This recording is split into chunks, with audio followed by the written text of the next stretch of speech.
I am Allison, 34 years old, and despite my successful career as an architect, my family still sees me as the underachieving younger sister. For years, I endured being compared to my perfect sister Briana, accepting my role in the family hierarchy. Last month, I reluctantly attended another family gathering, expecting the usual dismissal of my accomplishments. Little did they know this time would be different. The moment my mother boasted about my sister finally getting her dream house, something inside me finally broke free. Before I dive into what happened at that family dinner, let me know where you are watching from. Drop a comment below and subscribe if you want more stories about family dynamics and standing up for yourself. Growing up in the shadow of an older sister is challenging for many, but in my case, it shaped my entire childhood and much of my adult life. From our earliest years, my parents, Barbara and Robert, had an obvious favorite in my sister Briana. She was 3 years older, excelled at sports, brought home straight A's, and had the kind of natural charisma that made everyone gravitate toward her. I was quieter, more introspective, and found my passion in art and design rather than the sports and social activities my parents valued. At family gatherings, Briana was always highlighted. Look how many goals Briana scored this season, or Briana got accepted to her first-choice college. Meanwhile, my achievements in art competitions, or my scholarship to architecture school, received brief acknowledgments at best. I still remember winning a statewide design competition in high school, only to have my father respond with, "That is nice, Allison, but did you finish your math homework?" the same night they threw a party for Briana, making the varsity soccer team. As we entered adulthood, the pattern continued. Briana married Daniel, a successful businessman from a well-connected family, at 25. Their wedding was the social event of the year in our community, with my parents sparing no expense. My mother spent months planning every detail, from the 5-tier cake to the 200 flower arrangements. When I got engaged 2 years later to Thomas, an artist I met in graduate school, my mother suggested we have a simple ceremony since they were still recovering financially from Briana's wedding. Thomas and I eventually broke up, partly because he could not handle the constant comparisons to Briana and Daniel whenever we spent time with my family. Despite the lack of support, I thrived professionally. After graduating with honors from one of the top architecture programs in the country, I worked my way up at a prestigious firm in the city. By 30, I was leading major projects and had won several industry awards. My designs were featured in architectural magazines, and I had built a strong reputation for innovative, sustainable buildings. 3 years ago, I started my own firm, which quickly gained recognition for unique residential designs that blended functionality with artistic elements. The pinnacle of my professional and personal achievement came last year when I designed and partially built my own home. Located on a beautiful wooded lot just outside the city, the 3,000-square-foot house was everything I had ever dreamed of creating. With floor-to-ceiling, windows that captured the natural light through the trees, an open-concept main floor that flowed seamlessly into an outdoor living space, and custom built-ins that I designed and crafted myself, it was truly a masterpiece. The house even incorporated sustainable features like solar panels, a rainwater collection system, and geothermal heating. It was featured in Architectural Digest, something I was incredibly proud of. When the article came out, I emailed it to my entire family. My mother responded with, "It looks very modern. Is it practical for when you have a family someday?" My father did not respond at all. Briana sent a quick congrats text. No one asked to see the house in person. For my 34th birthday 4 months ago, I decided to host a housewarming party combined with a birthday celebration. I sent formal invitations to my entire family 3 weeks in advance, hoping they would finally take an interest in my life and achievements. I spent days preparing, cooking all the food myself, and making sure every detail was perfect. As the party time approached, I received text messages from my parents saying something had come up with Briana, and they needed to help her instead. My aunts, uncles, and most cousins also declined with various excuses. In the end, only my cousin Heather and a handful of friends attended. Though we had a wonderful time, the absence of my family left a painful void. That night, after everyone left, I sat on my custom-designed window seat overlooking the moonlit woods behind my house and made a decision. I would stop seeking validation from people who were determined not to give it. I would embrace my accomplishments, surround myself with people who genuinely supported me, and release the need for my family's approval. It was a turning point in my life, though I did not realize then how soon that resolution would be tested. As I continued building my business and enjoying my beautiful home, I maintained polite but distant contact with my family. I called my parents every couple of weeks for brief conversations, sent birthday cards, and kept up with major family news. I declined a few invitations to family gatherings, citing work commitments, which was partially true as my business was flourishing. I was designing homes for clients who appreciated my vision and valued my expertise, finding fulfillment in creating spaces that reflected the personalities and needs of the people who would live in them. In many ways, I was happier than I had ever been.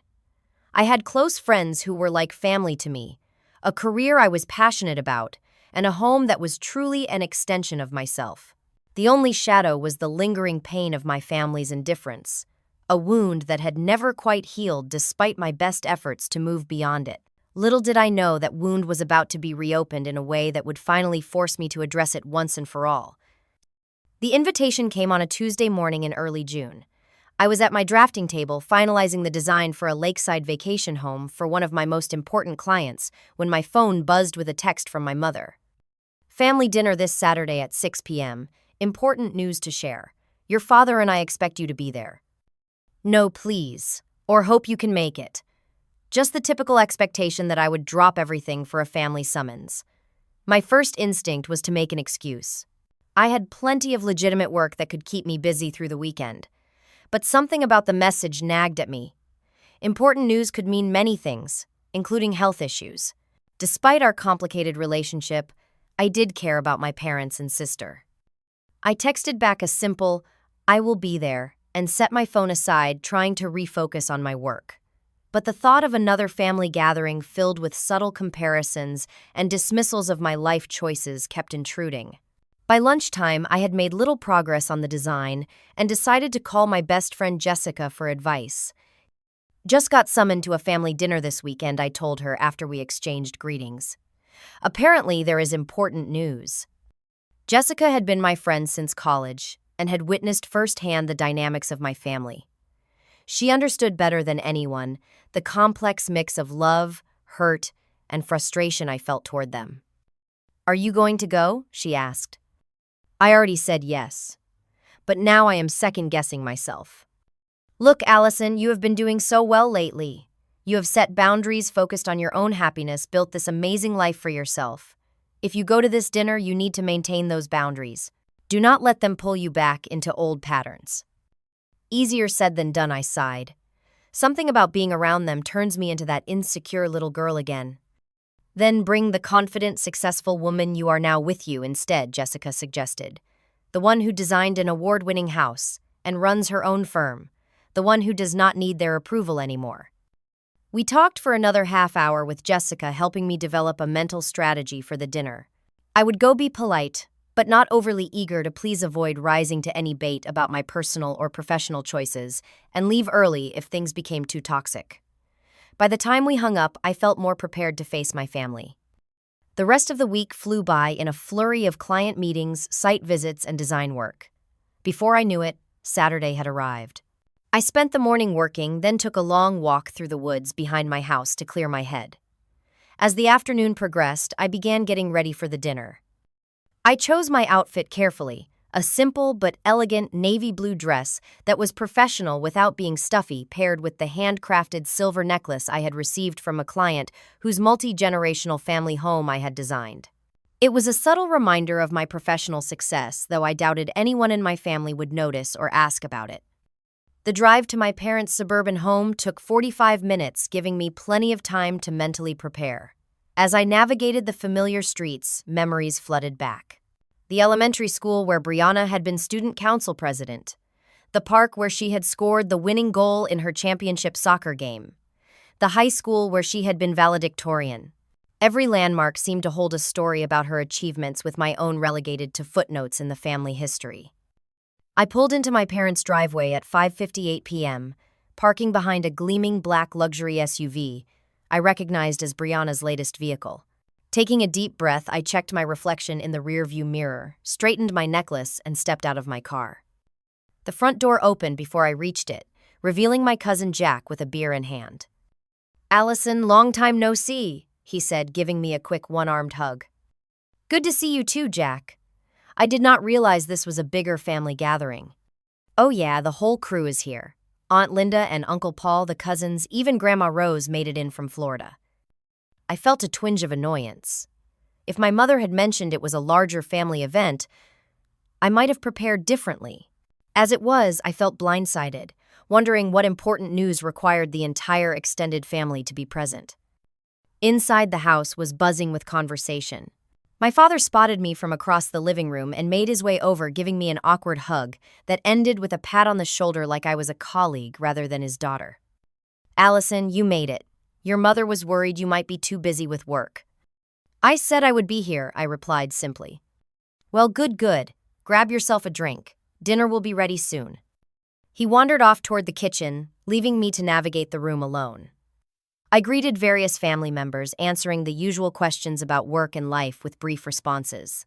Several people commented that they had not seen me in ages, though none acknowledged they had declined my birthday invitation just 4 months earlier. My mother emerged from the kitchen, spotting me as she wiped her hands on her apron. She came over and air-kissed near my cheek.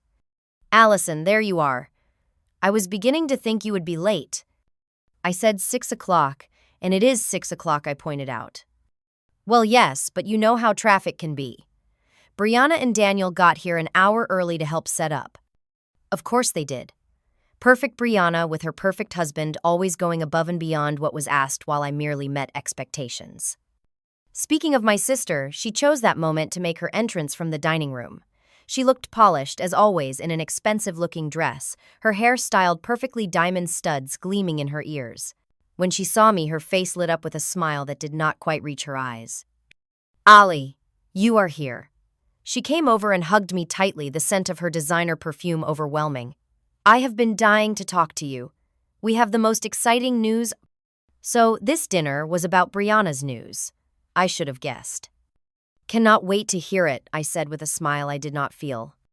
As we moved toward the dining room, I could not help noticing the smug expression on Briana's face and the expectant looks from other family members. Whatever was coming, it seemed everyone but me was already in on the secret. The familiar feeling of being an outsider in my own family settled over me as I took my assigned seat at the table directly across from Briana and beside cousin Heather, the one family member who had attended my birthday party. Heather leaned over and whispered, "Brace yourself. It is going to be a long night." Dinner began with the usual chaos of a large family meal.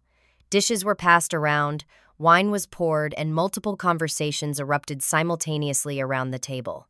I focused on serving myself small portions of my mother's pot roast and roasted vegetables, knowing from experience that my appetite would likely diminish as the evening progressed. To my right, Aunt Linda was interrogating my cousin Heather about her recent promotion while across the table. Uncle Paul and my father discussed politics with the confidence of men who believed their opinions were facts. At the head of the table, my mother surveyed her domain with satisfaction, occasionally directing the serving of food or refilling of glasses like a conductor leading an orchestra. "So Allison," my grandmother called from 3 seats away, "your mother tells me you are still doing that drawing thing, making good money at it." "I am an architect, Grandma Rose," I corrected gently. "And yes, my firm is doing very well. We just completed a project that was featured in several design magazines." "Oh, that is nice, dear," she said, clearly uninterested. She turned to Briana. "And how is that beautiful boy of yours? Getting so big, I bet." As Briana launched into a detailed update about her 5-year-old son's preschool achievements, I caught Heather's sympathetic glance and gave her a small smile. This was nothing new. I tried again when there was a lull in conversation. "I just started a really interesting project, actually, a community center that will be entirely sustainable with." "Allison is always working on something," my mother interrupted, turning to my aunt. "Linda, did I tell you that Daniel's company is opening a new office in Seattle? They have asked him to head it up." Such a responsibility for someone his age, but of course they recognize his talent. And just like that, the conversation shifted back to Briana and Daniel's life. I took a sip of wine and resigned myself to being a spectator for the remainder of the meal. As dessert was being served, my father tapped his glass with his spoon, calling for everyone's attention. I think it is time to hear the special announcement, he said, looking at Briana with undisguised pride. The reason we wanted everyone here tonight. Briana stood, pulling Daniel up beside her. They exchanged a look of such smug satisfaction that I had to resist the urge to roll my eyes. As some of you already know, Briana began, her voice carrying the practiced cadence of someone who had rehearsed this moment. Daniel received an amazing promotion last month. There were murmurs of congratulations around the table. I nodded politely, wondering if we had all been summoned for news we already knew. But what you do not know, she continued, pausing for dramatic effect, is that we have just closed on our dream home. This announcement was met with gasps and exclamations. My mother clapped her hands together in delight. It is in Oakwood Estates, Daniel added, naming the most exclusive neighborhood in the area. 5,000 square feet, 6 bedrooms, a 3-car garage, and the most amazing backyard with a built-in pool and outdoor kitchen. Show the pictures, my mother urged, practically bouncing in her seat. Briana pulled out her phone and began passing it around the table. As family members looked at the photos, there were coos of admiration and impressed whistles. It was originally listed at $1.8 million, Briana said with false modesty, but Daniel negotiated them down to $1.6. Still a stretch for us, but with his new salary. Plus, a little help from us for the down payment, my father interjected, beaming. We could not be prouder of what these two have accomplished. A house like that at their age is really something special. I sat quietly, sipping my wine and maintaining a pleasant expression as the table erupted in excited questions about the house, the neighborhood when they could visit, and how soon Briana and Daniel would move in. We already have the keys, Daniel announced. We are just waiting on some custom furniture to be delivered before we fully move in. Should be about 3 weeks. We will have to throw you a proper housewarming, my mother declared. Something elegant to match your beautiful new home. Oh, Mom, you do not have to do that, Briana protested weakly, though her expression made it clear she had been expecting and wanting exactly this offer. Nonsense. It is not every day my daughter gets her perfect dream home. And then inevitably my mother turned to me, her expression shifting from pride to something more complicated, a mixture of pity and challenge. Allison, is not it wonderful? Your sister finally has the perfect house. When will you achieve something like this? You are not getting any younger, you know.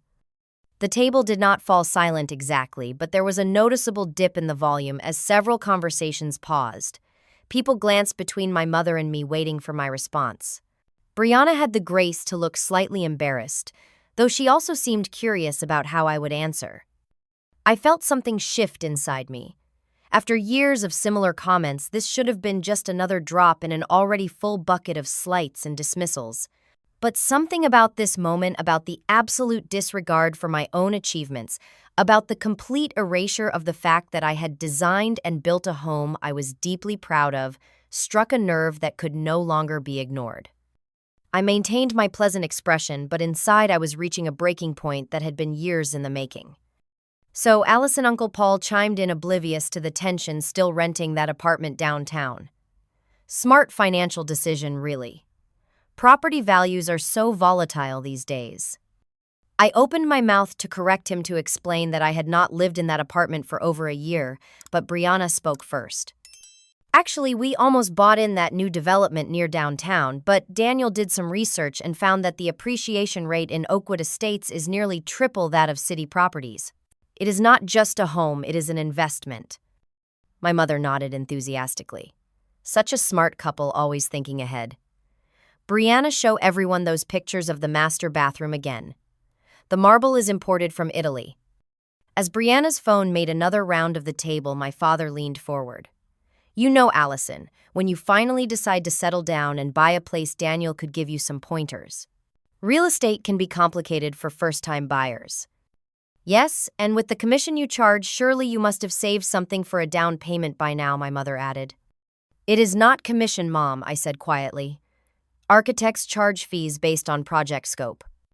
She waved her hand dismissively. Well, whatever you call it. The point is, you should start thinking about investing in property. Not everyone gets the opportunity to live in Oakwood Estates, of course, but there are some nice condos that might suit someone in your situation. My situation, I repeated, feeling my patience wearing thinner by the second. You know, single, busy with work. something low maintenance. Aunt Linda jumped in. My friend Judy's daughter just bought the cutest little one-bedroom condo, perfect for a single career woman. I could get you her realtor's information. I had my realtor pull some listings for places that might be in your price range, Briana offered already, scrolling through her phone again.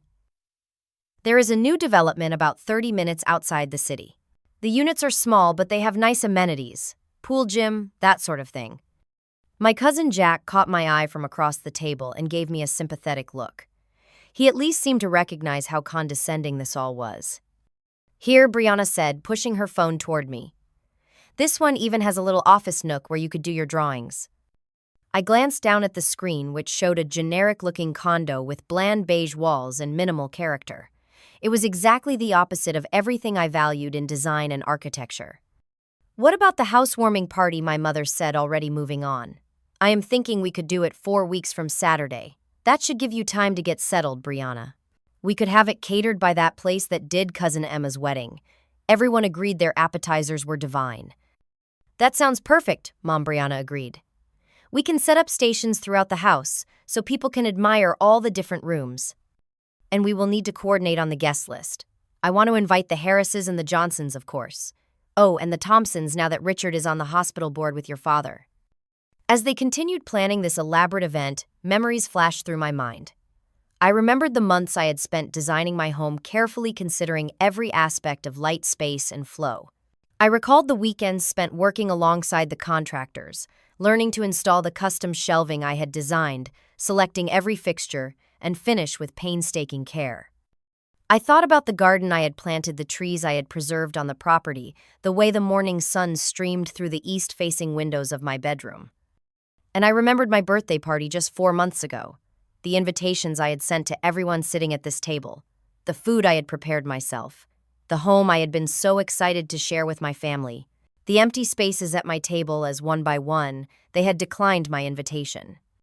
Maybe we could use your architectural knowledge to help us decide on some landscaping, Allison Daniel said in what I suspected was an attempt to include me. Nothing major, of course. The property is already beautifully designed, but we were thinking about adding a gazebo or something.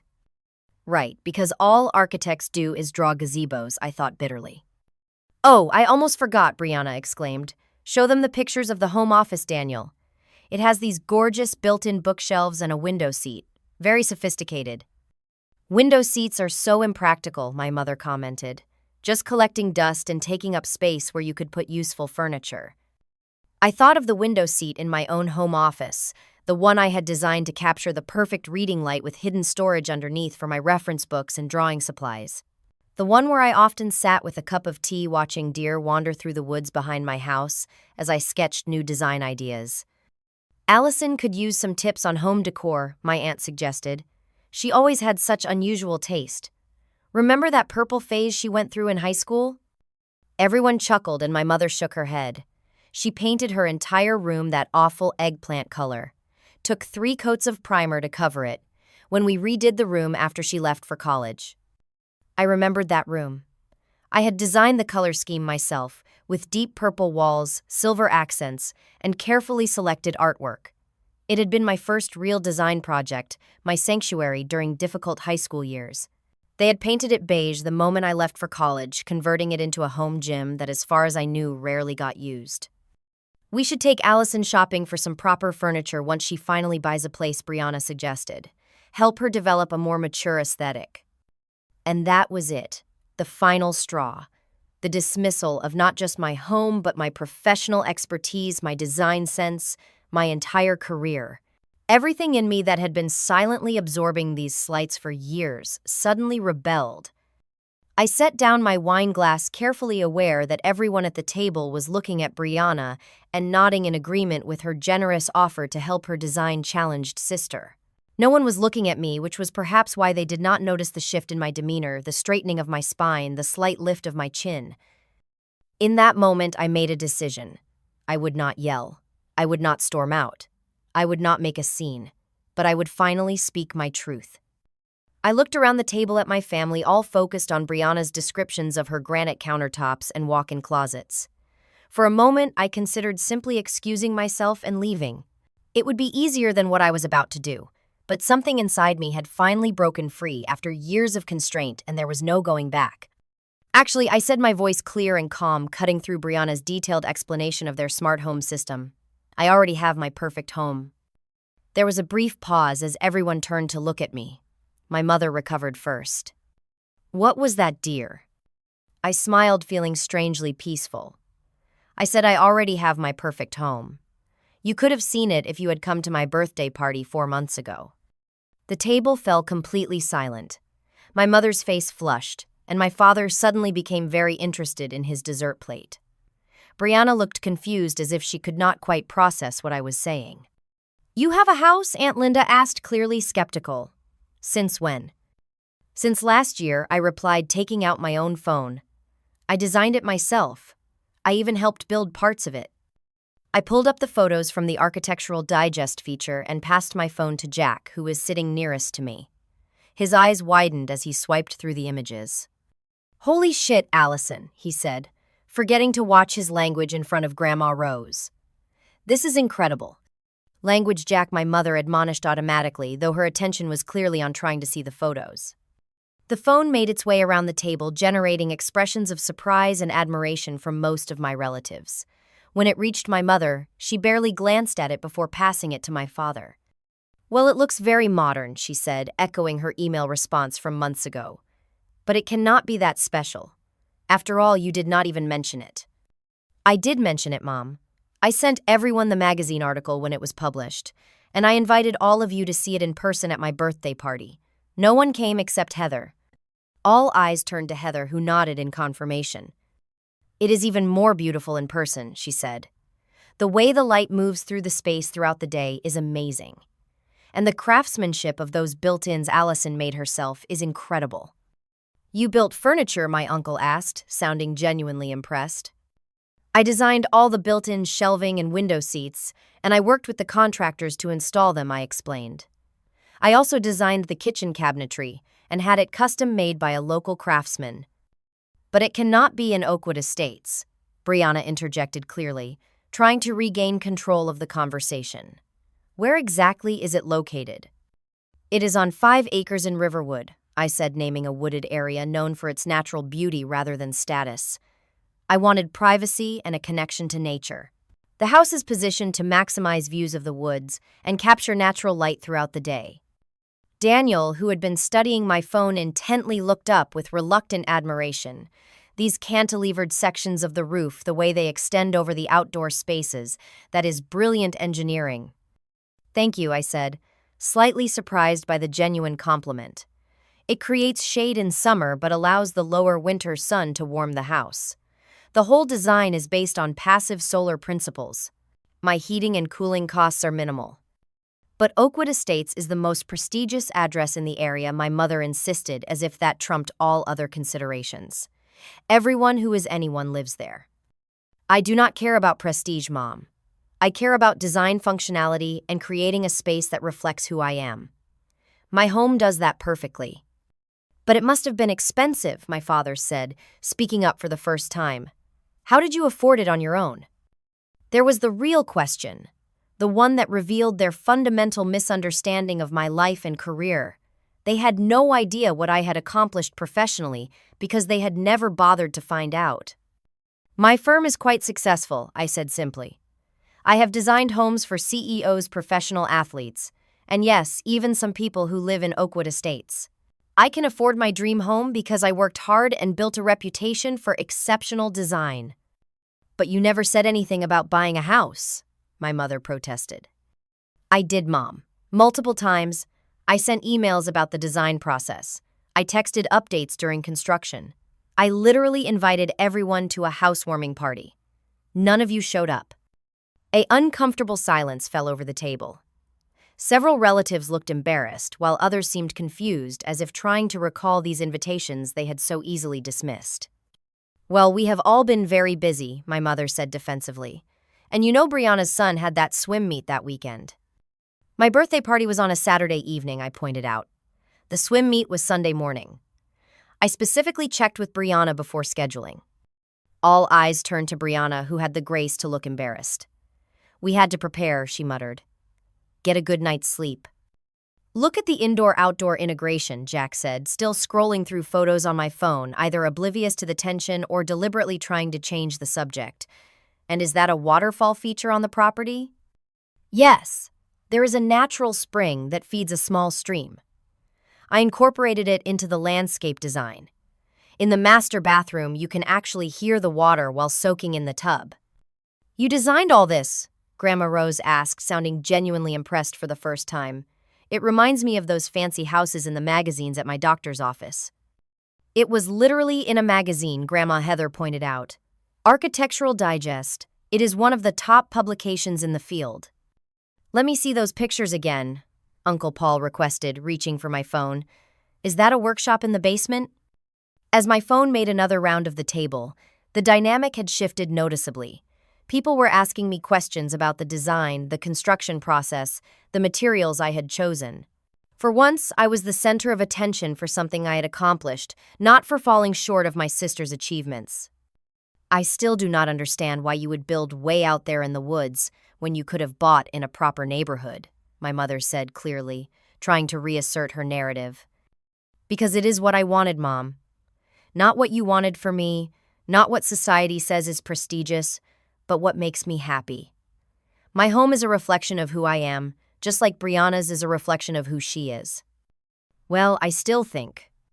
Barbara, my father interrupted, surprising everyone, including himself. The house looks remarkable. Truly. We should see it sometime. My mother stared at him in shock. Even I was taken aback by this unexpected support. I would be happy to have you visit, I said, seizing the moment. All of you are welcome to come see it next weekend if you would like. That sounds lovely, Aunt Linda said quickly. Paul and I would love to come. Count me in, Jack added. That media room looked incredible.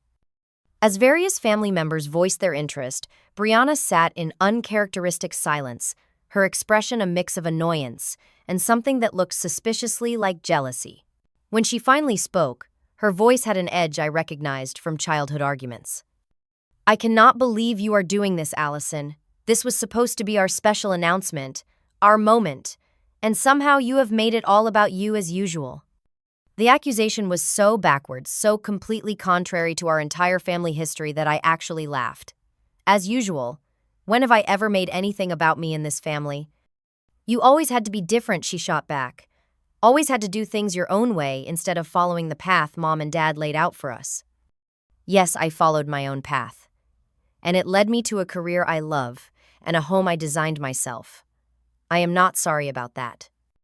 Well, I think both of you have lovely homes, my mother interjected, attempting to smooth things over. Different styles for different personalities. Now about the housewarming party for Briana and Daniel. Actually, Mom, I said, standing up from the table, if you are planning a party for them, that is great. But I think I am going to head home now. It has been a long day and I have an early client meeting tomorrow. But we have not even had coffee yet, she protested. I know, and I am sorry to miss it, but everyone has my contact information if they want to come see my house next weekend. Just let me know so I can plan accordingly. As I gathered my purse and prepared to leave, Heather stood up too. I will walk you out, she said, giving me a supportive smile. We left the dining room amid a buzz of conversation that for once seemed to be about me, rather than Briana. As we reached the front door, Heather pulled me into a hug. I am so proud of you, she whispered. That took serious guts. I do not know what came over me, I admitted. I just could not take it anymore. It is about time.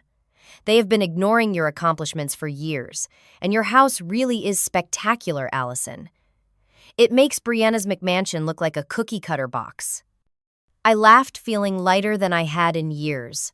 Thanks for being there today, and at my birthday party. Wild horses could not have kept me away, and I will definitely be there next weekend to see the looks on their faces when they see your place in person. As I drove home that night, I felt a strange mix of emotions. There was the lingering sting of years of dismissal, but also a new sense of liberation. For the first time, I had stood up for myself and my choices, without apologizing or seeking approval. Whatever happened next, something fundamental had changed, both within me and within my family dynamic, and I was ready to face it. The drive home from my parents' house felt surreal. The familiar route seemed different somehow, as if the world had subtly shifted around me. My hands were steady on the steering wheel, but my mind was racing, replaying the dinner scene over and over. Had I really done that? Had I finally stood up to my family after all these years? As I pulled into my driveway, the automatic lights illuminated the front of my house, and I felt a surge of pride. This was my creation, my vision brought to life. For too long, I had allowed my family to diminish its significance, just as they had diminished so many of my other achievements. No more. I had barely stepped through the door when my phone rang. It was Jessica. "So, how was the family dinner from hell?" she asked without preamble. "You are not going to believe what happened," I replied, kicking off my shoes and sinking onto my sofa. I recounted the evening's events, from Briana's big announcement to my mother's dismissive comments to my own unexpected moment of clarity and courage. "Holy shit," Allison Jessica exclaimed when I finished. "You actually did it. You finally stood up to them. I wish I could have seen their faces." "It was pretty shocking even to me," I admitted.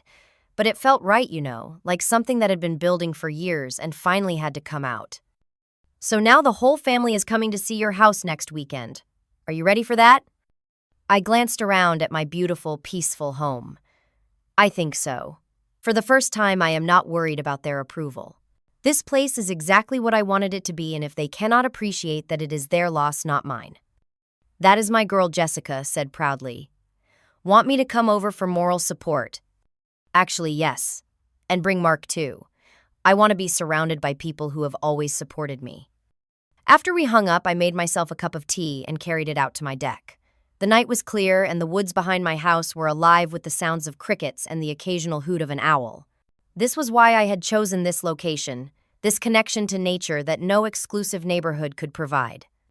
The next morning, I woke to a flurry of text messages from family members confirming they would be coming to see my house the following Saturday. Jack asked if he could bring his girlfriend. Heather wanted to know if she should bring wine. Uncle Paul had questions about parking. Conspicuously absent were messages from my parents or Briana. I spent the week preparing for the visit in a way I had not prepared for my birthday party. This time, I was not seeking approval or validation. I was simply opening my home to people who had expressed genuine interest in seeing it. I scheduled a cleaning service, ordered catering rather than cooking everything myself, and arranged fresh flowers for each room. I wanted the house to look its best, but I also wanted to enjoy the gathering rather than exhaust myself trying to impress people who might never be impressed. By Saturday afternoon, everything was ready. Jessica and her husband Mark arrived early to help with last-minute preparations and provide moral support. At 3 o'clock, exactly, the first cars began pulling into my driveway. Jack and his girlfriend were first to arrive, followed closely by Heather and her husband. My aunts and uncles came next, exclaiming over the architecture of the house even before they stepped inside. Grandma Rose arrived with my cousin Emma, both of them looking around with obvious curiosity. By 3:30, almost everyone had arrived except my parents and Briana's family. I gave a tour of the house, explaining the design concepts behind each space, the sustainable features I had incorporated, and the custom elements I had created myself.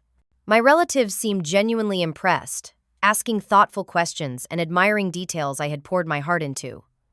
Uncle Paul was particularly interested in my workshop, where I created prototypes of furniture designs. Grandma Rose loved the garden and the way I had preserved the natural landscape. Jack could not get enough of the media room with its state-of-the-art sound system. At 4:15, when we were all enjoying drinks and appetizers on the deck, I heard another car pull up. From my vantage point, I could see my father getting out of the driver's seat. To my surprise, he was alone. I excused myself and went to meet him at the front door. He stood on my porch, looking uncomfortable but determined. "Dad," I said, genuinely surprised. "I am glad you came." "Your mother is not feeling well," he said, by way of explanation.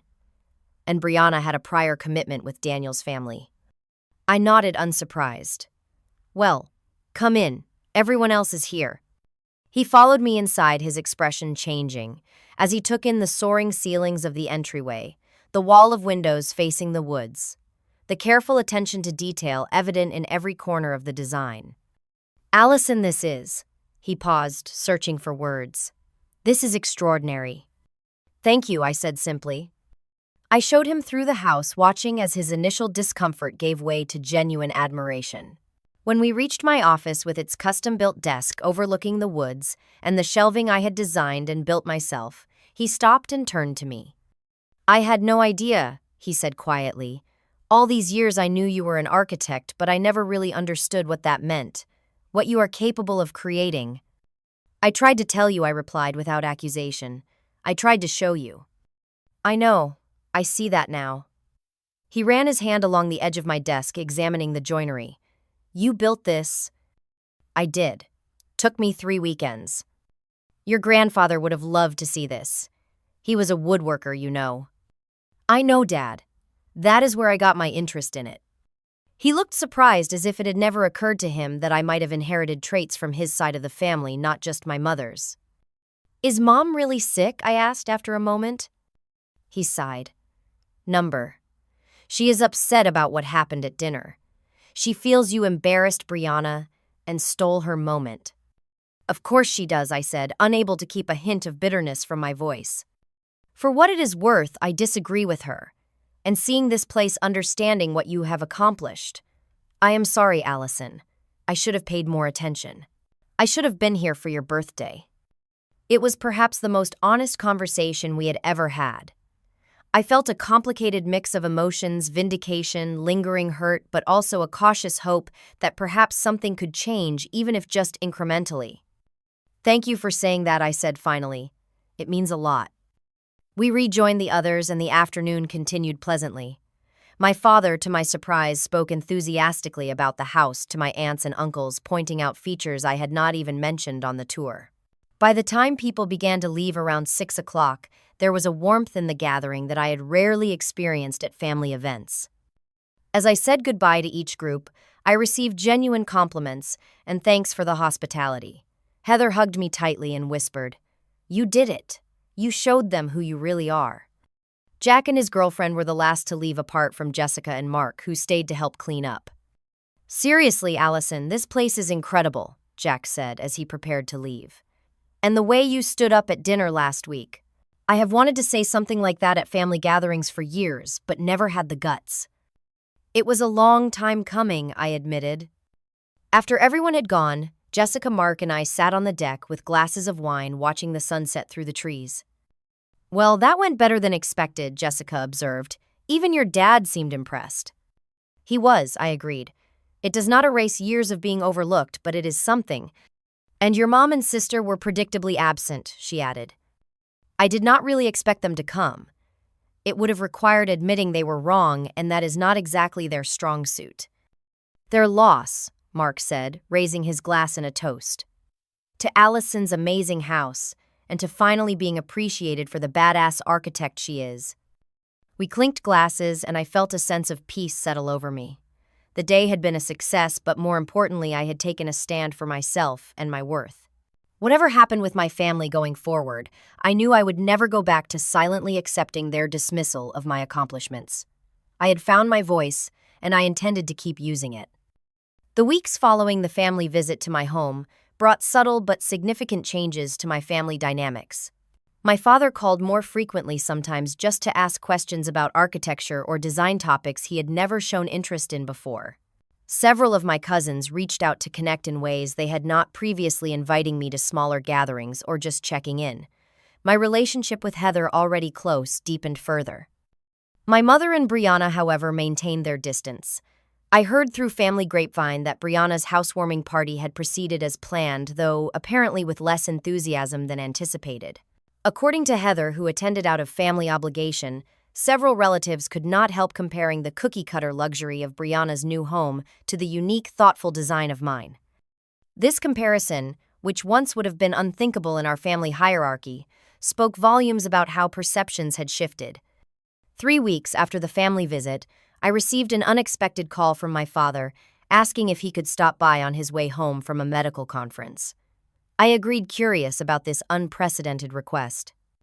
When he arrived, he seemed nervous, fidgeting with his car keys as we sat on my deck with cups of coffee. "Your mother does not know I am here," he admitted after some small talk. "She is still processing what happened." You mean she is still angry that I did not stay in my assigned role as the less successful daughter, I said more bluntly than I might have before. He winced, but did not disagree. I wanted to apologize, Allison, not just for the dinner or missing your birthday, but for years of not seeing you clearly, of comparing you to your sister instead of appreciating you for who you are. The apology was unexpected and touched something deep within me. Thank you for saying that, Dad. I brought something for you, he said, reaching into his briefcase and pulling out a worn leather portfolio. These belong to my father, your grandfather, his architectural drawings. I took the portfolio with reverent hands. I did not know Grandpa was an architect. He was not professionally. He was a structural engineer, but he loved designing houses. Never built any of them, though. Not like you. He paused, looking out at the woods behind my house. He would have been so proud of what you have created here. We spent the next hour looking through my grandfather's drawings together, my father sharing stories I had never heard before. It was a connection to my family history I had not known existed, a lineage of creativity and design that helped explain my own passion. When he left, something had healed between us, not completely but enough to build upon. It was a beginning. My mother proved to be a harder case. It took nearly 2 months before she reached out inviting me to lunch at a neutral location, a restaurant halfway between our homes. The conversation was strained at first, with my mother clearly uncomfortable but determined to say her piece. I want you to know that I am proud of you, Allison, she said, finally, after we had ordered. Your house is very impressive. Not what I would have chosen, but I can see that it suits you perfectly. It was not exactly the wholehearted approval a daughter might hope for from her mother, but from Barbara it was significant progress. Thank you, Mom. That means a lot to me. I also want you to understand that I never intended to make you feel less important than your sister. You were always so independent, so capable of taking care of yourself. Briana seemed to need more guidance, more support. It was an explanation I had heard variations of before, one that placed the responsibility for being overlooked on my self-sufficiency rather than on her choices. But I recognized it as the closest thing to an apology I was likely to get.